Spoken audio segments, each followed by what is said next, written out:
want to have a conversation about respect and validation in today's workplace. At the heart of the matter, I want to know if employees are more productive, if their opinions are valued, or according to my friends from the Survey Center for American Life, most American employees today report feeling respected by their workplace higher-ups and immediate supervisor. Roughly 8 in 10, or 79% of today's worker says they often feel trusted by their supervisor or boss. Furthermore, 6 in 10, or 61% of America's workforce believe that they're treated fairly by their bosses. Meanwhile, my friends over at Indeed believe if employees know that their work is being appreciated and valued inside the walls of their office, they often continue to work hard, strive to achieve new goals, and be invested in the company's growth and progress. For my friend, Christian Muntean, he's helped businesses, both small and medium-sized, to significantly increase their revenue and profitability. He's an accomplished business strategist who's helped businesses achieve greater impact and rapid revenue growth. He specializes in supporting entrepreneurial leaders during pivotal moments within their businesses, from scaling and operations to developing a succession plan or even a successful exit from a company.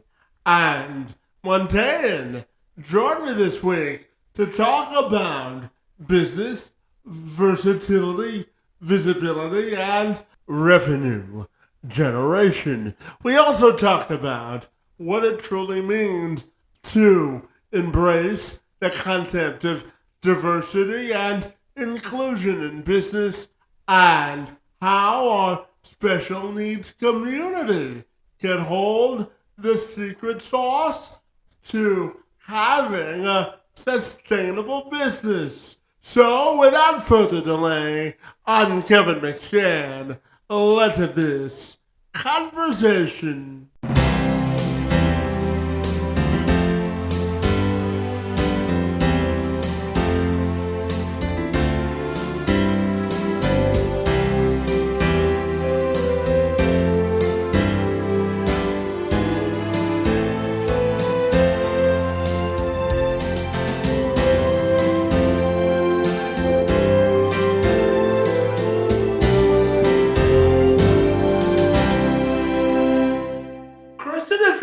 I'll take a moment to welcome you to the program, my friend, and I'm super excited to learn how to help entrepreneurs grow their businesses, my friend. Great to see you, and thank you for a few minutes, my friend. Yeah, not a problem. Absolutely. No. Kristen, I know that you spend part of your day job helping businesses and entrepreneurs and leaders navigate some of the pivotal points or moments in their business, including scaling or looking for exits, my friend. So I'm wondering if we can start our conversation by asking you about your work and what makes you so fabulous, my friend. Sure. What would you like to know?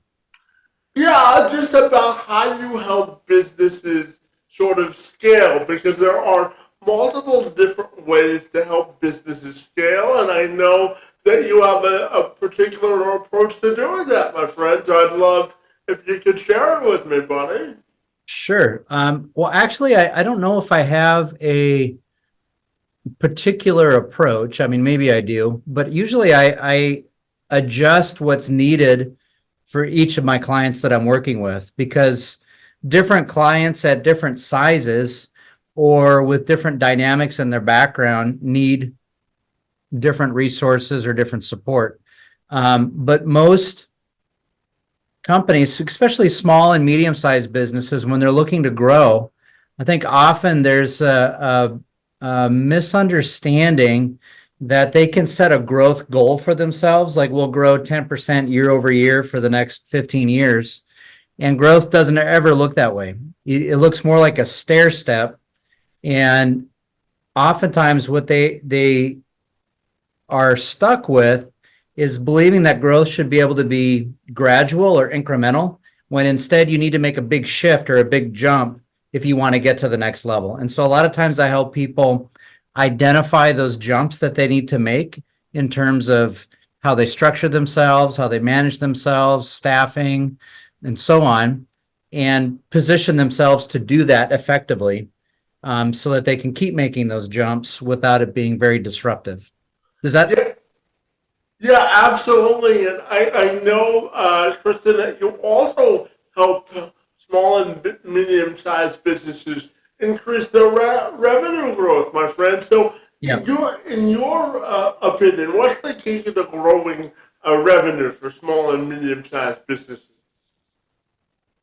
Well, that's a great question. I mean, I think there's a number of parts of it. In most of the industries that I work with, the money's out there to be made. The biggest challenge, I mean, once you understand the basics of sales or business development, and if you don't understand that, then that's the biggest issue. But for people that do understand it, or they at least have it down to some degree, the biggest challenge usually has to do with internal operations. And what I find is that organizations, as they grow, if they start to get a lot of business and they really have a lot of opportunity, where they get stuck is not having enough of the right personnel in place to easily manage all of the growth, whether that's people that are very skilled in delivering services or people that are skilled in managing.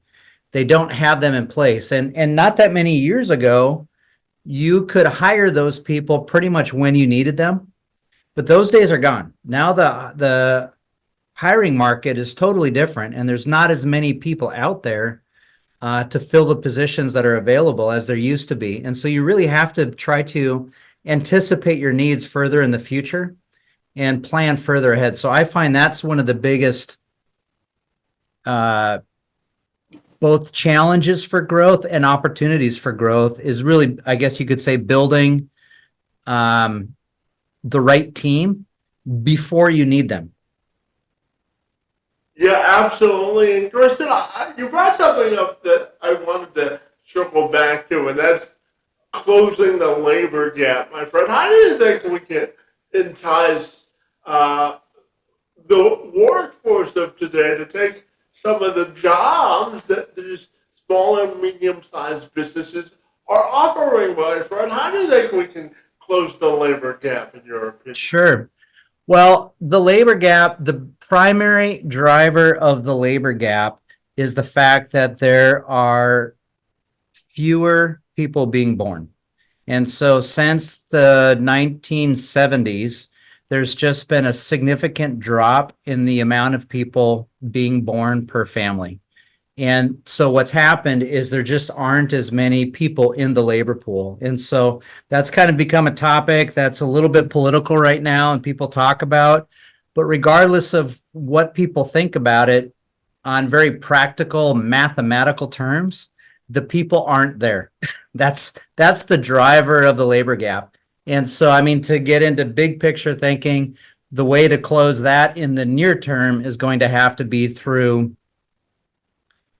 Well, let me come up with answers that a small, not big policy answers for government, but for small and medium-sized business owners might be, or leaders might be interested in.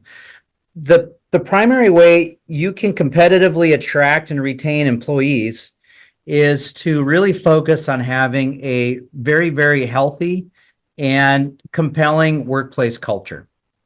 And so right now,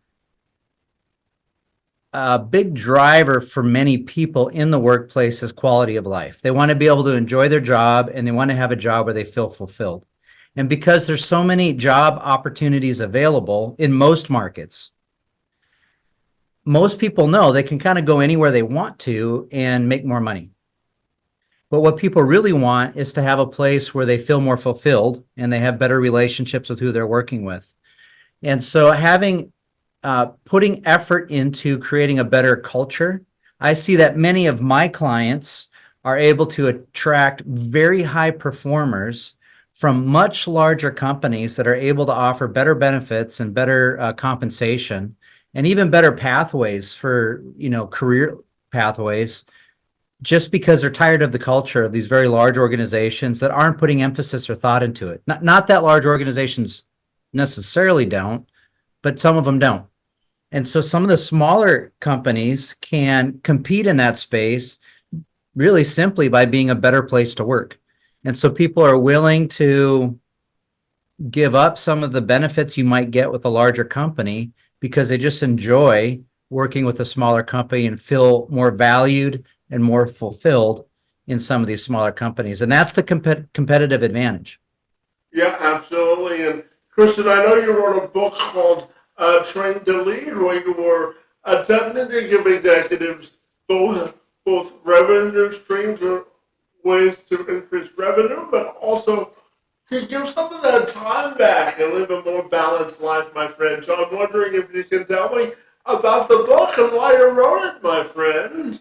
Yeah, so I wrote the book. So part of my background is in athletics and fitness. And I guess a hobby, for 12 years, I was a strength and conditioning instructor. And I've been involved in athletics pretty much my whole life. I practice Brazilian Jiu-Jitsu now, and it's always been a big part of my life. One of the things I was thinking about was, why is it that as a coach or a trainer, you can prepare an athlete to perform and peak in their capacity for performance the day before their event? We know how to precisely train somebody in that way. But when it comes to leaders, when somebody's stepping into growth or stepping into a promotion or something like that, we really don't know how to prepare people well to be ready the moment, they kind of have the go light go on and they're ready to go. And I started thinking, can I take some of the principles that we use for training athletes and apply that to leadership?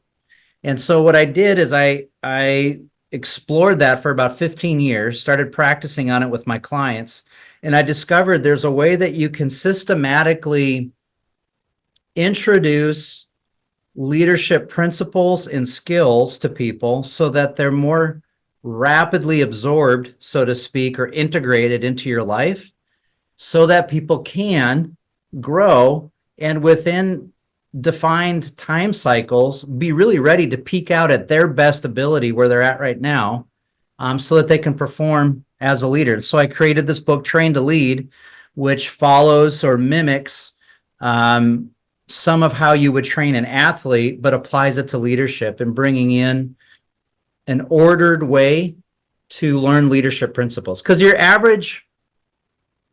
have a master's in leadership, and so I've spent a lot of time studying it.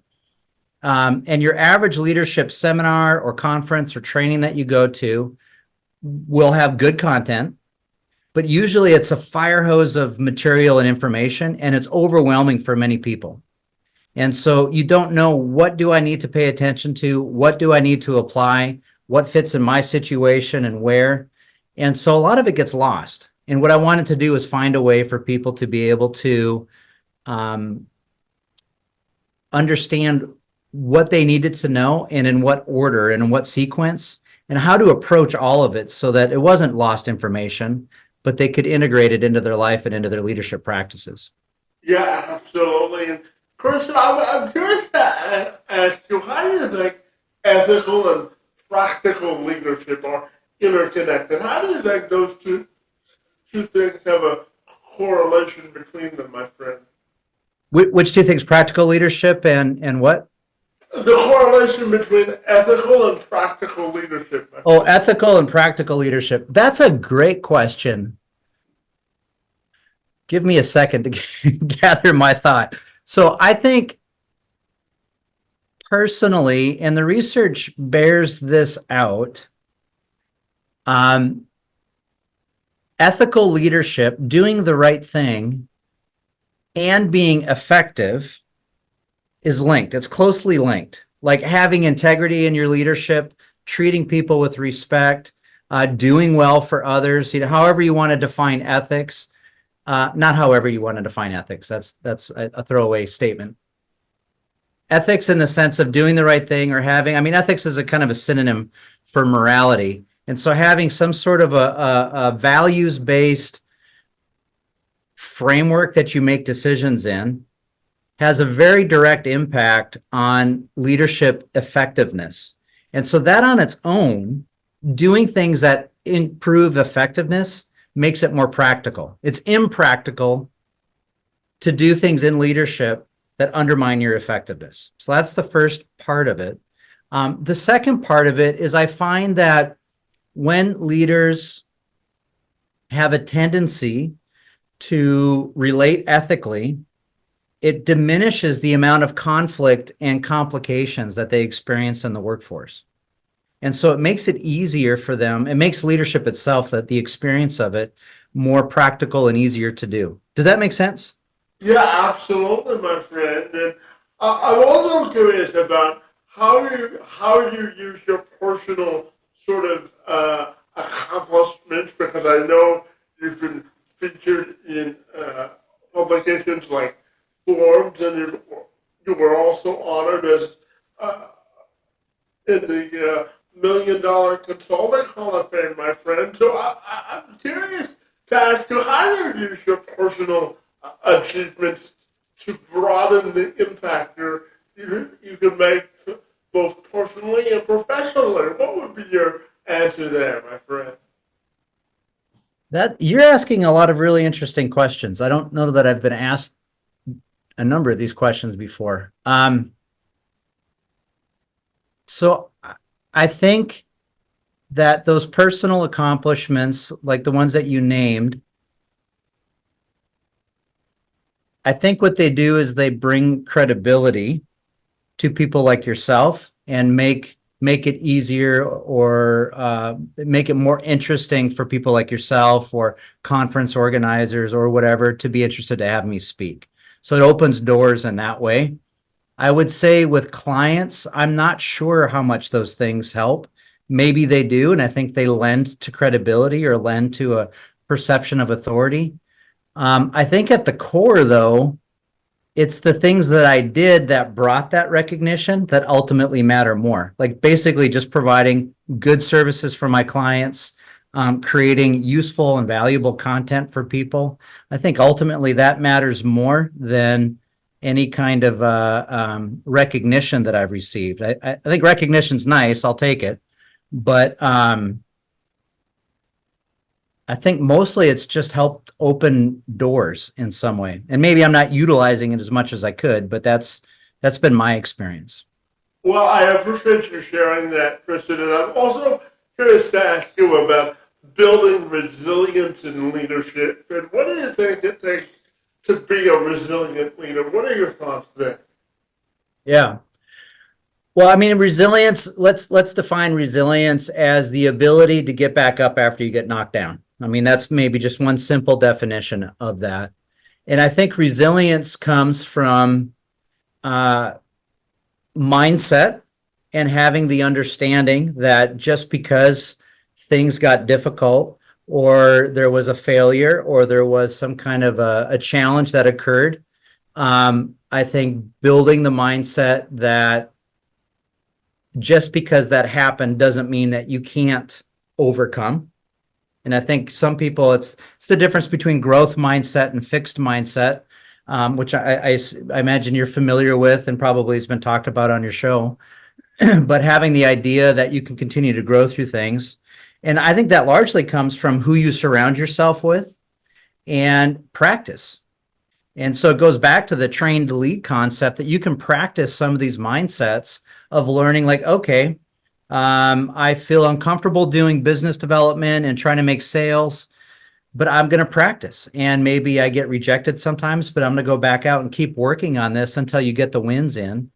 And you start learning that you can keep trying and start to overcome. I think that's part of it.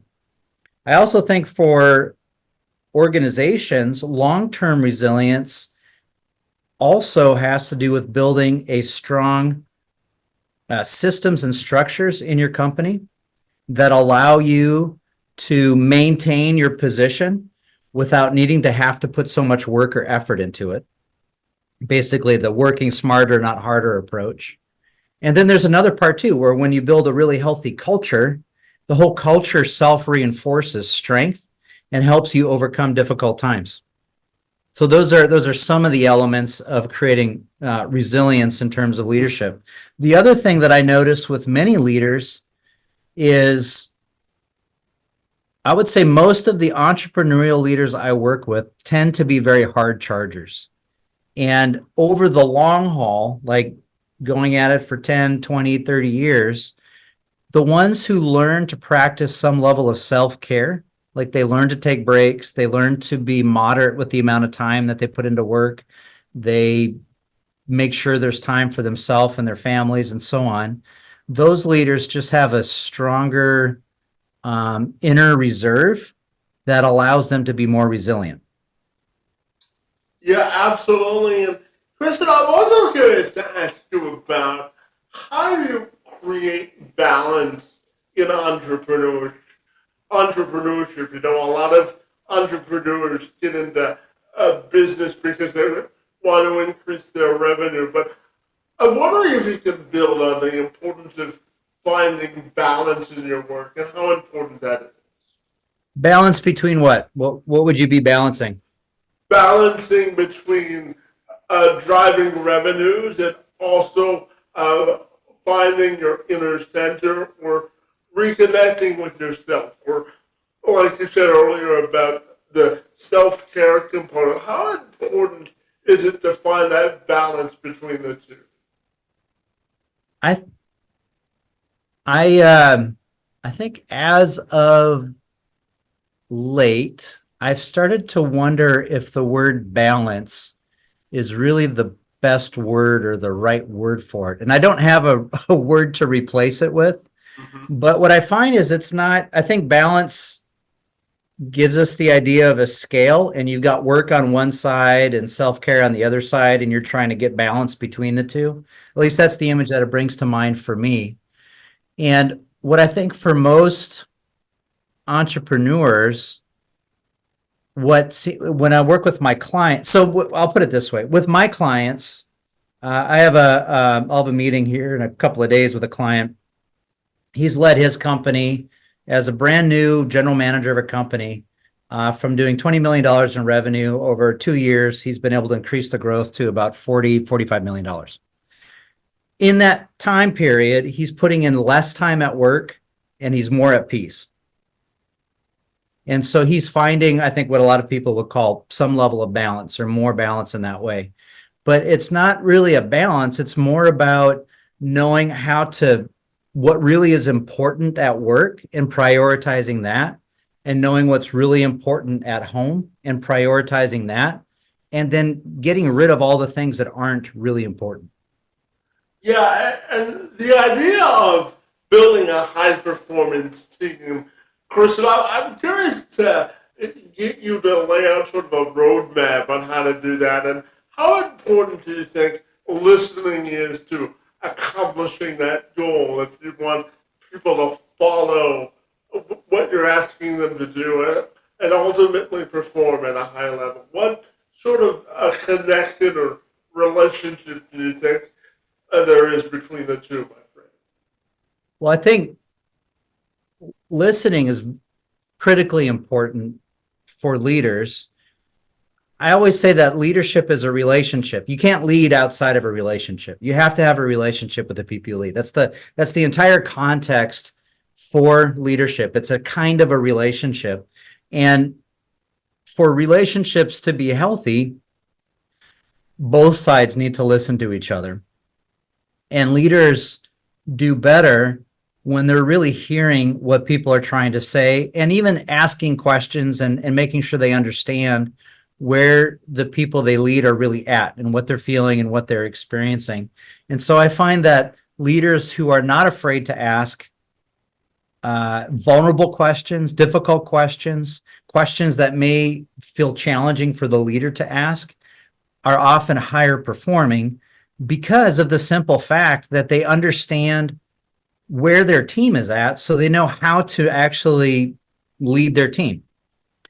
When leaders get to a place of just trying to guess where their team is at, then you start to see a loss of effectiveness. And this actually shows up in research as well. The more accurately a leader understands the nature of their relationship with their team, even if there's places where that leader struggles, if they understand where their struggles are at and have an honest understanding of it, they're able to lead more effectively just because they have awareness.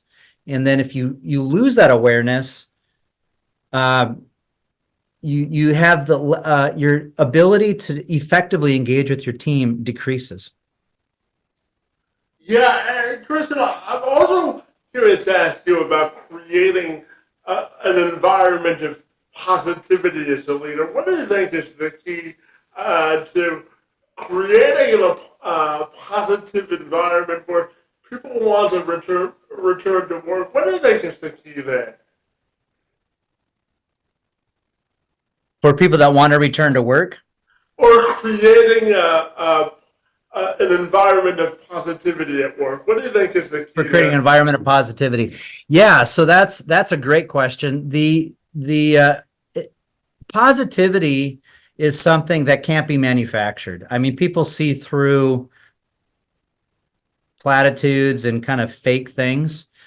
So really what has to happen is the leader or the core leadership team has to cultivate that within themselves personally. And so that means the leaders themselves have to just naturally be able to express an optimistic, positive, encouraging perspective. Not all leaders are naturally there already, but it's something that can be learned. And so what I encourage, and I talk about this in the book, Train to Lead, is really looking at first how I see myself, looking at how I see others and how I see the world around me as being the foundation for effective leadership. I need to have a positive perspective of myself and see that I'm someone who can produce positive results.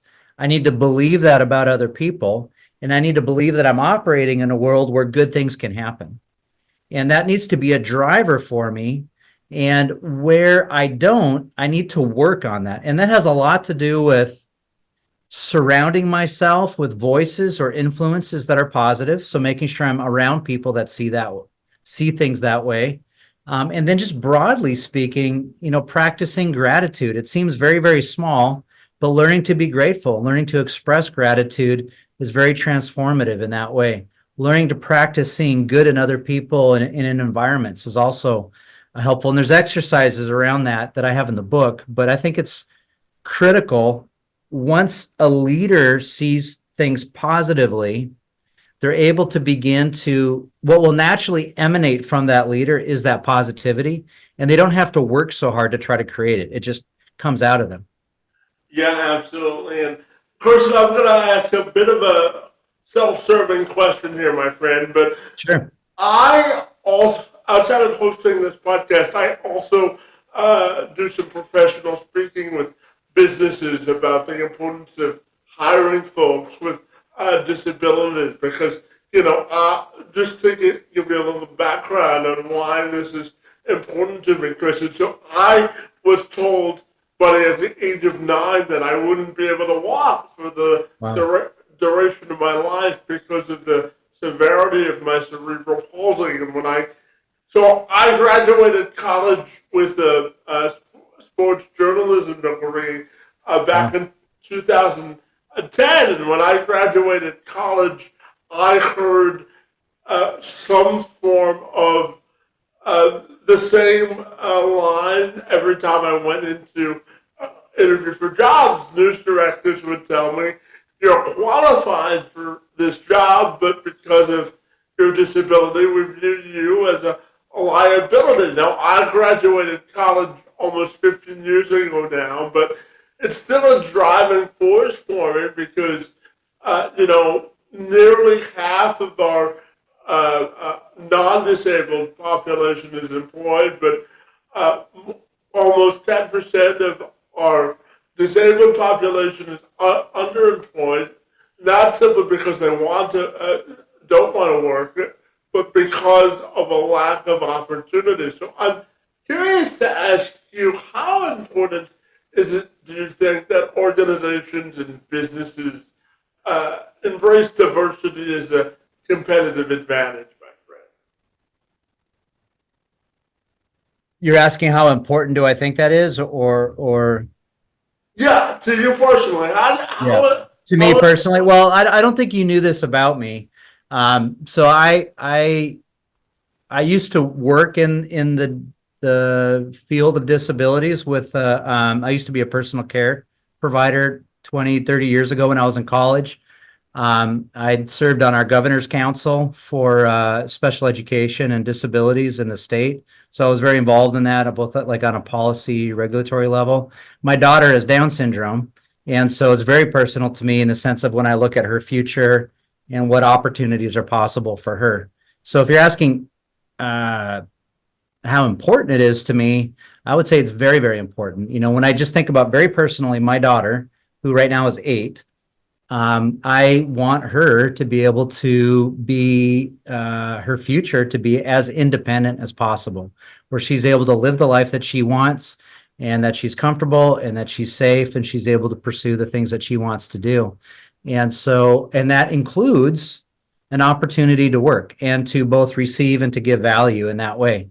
And so for me, just to answer the question about importance, I would say it's something I do think about quite a bit, and it's very important to me. I think it's an important thing too in our society to be able to recognize value in ways that we maybe weren't conditioned to seeing it.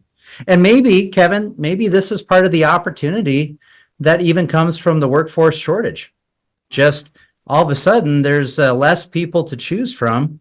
And so maybe that makes some of the folks that have been previously overlooked for various reasons, all of a sudden, maybe that creates opportunity. I don't know. It's an interesting thought.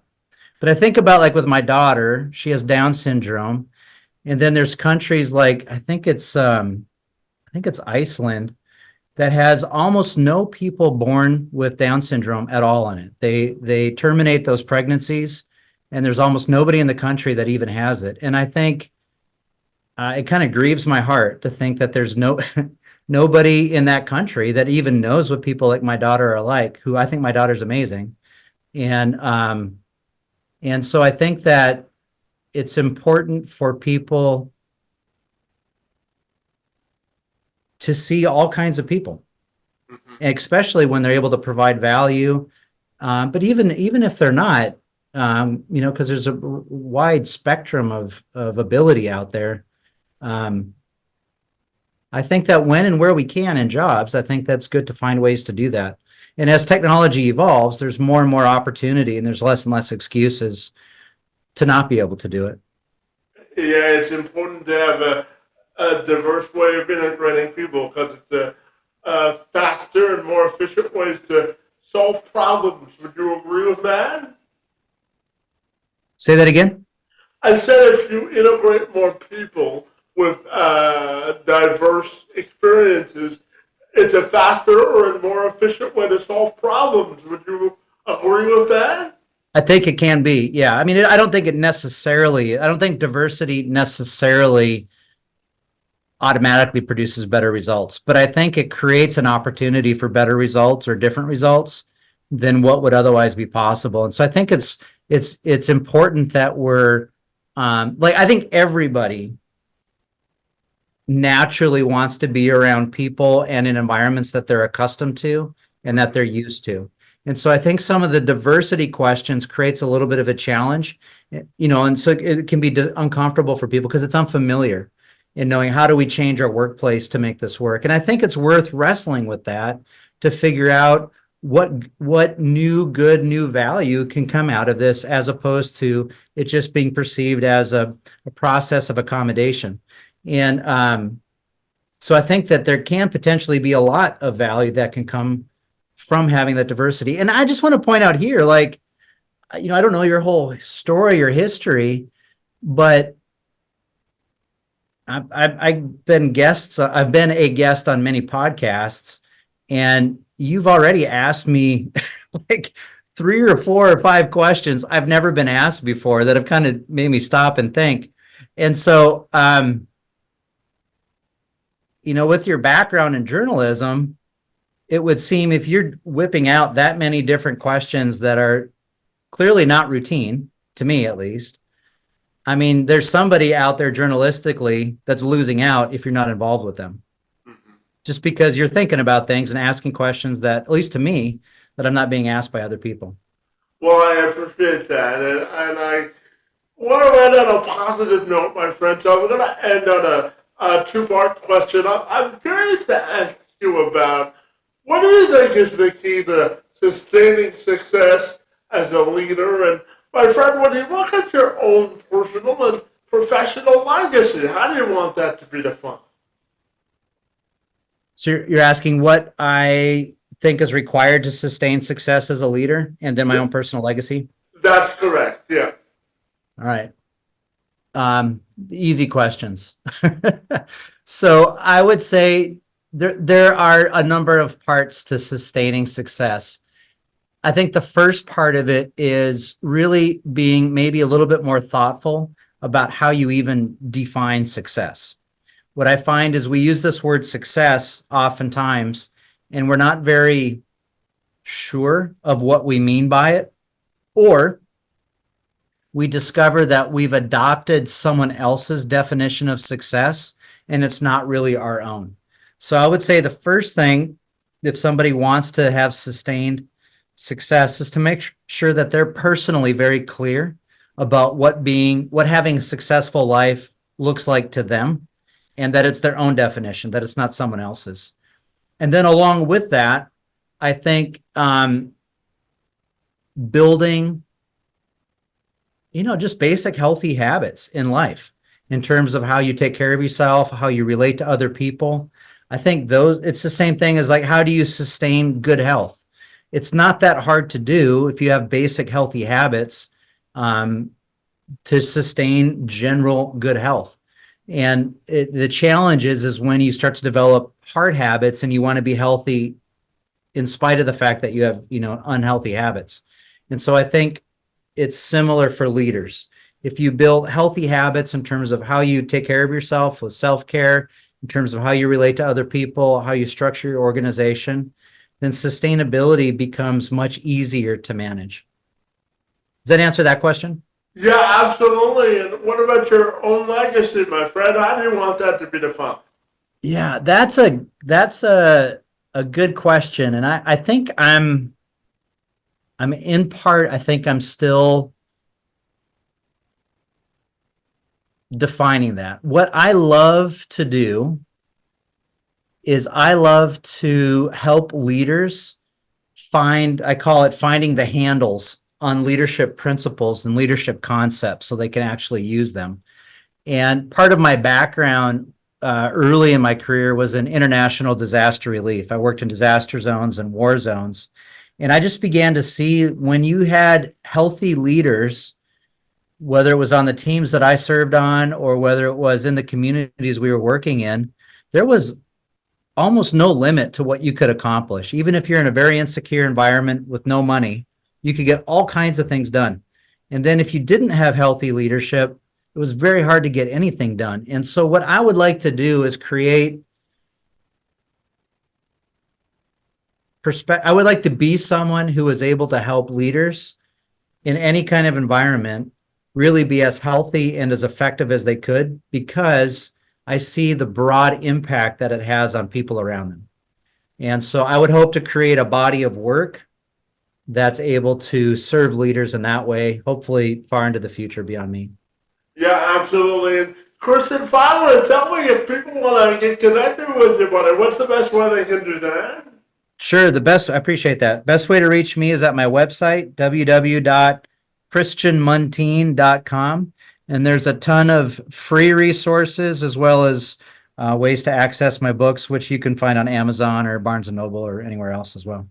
Well, Christian, I want to thank you for the transformational lead that you're taking in, leading people to a better entrepreneurial future, and for joining me today and engaging in conversation, my friend. It's most appreciated. Yeah. Well, Kevin, I really enjoyed the conversation, and I had some surprising questions that I had to think about. So I really appreciated that. It's fun.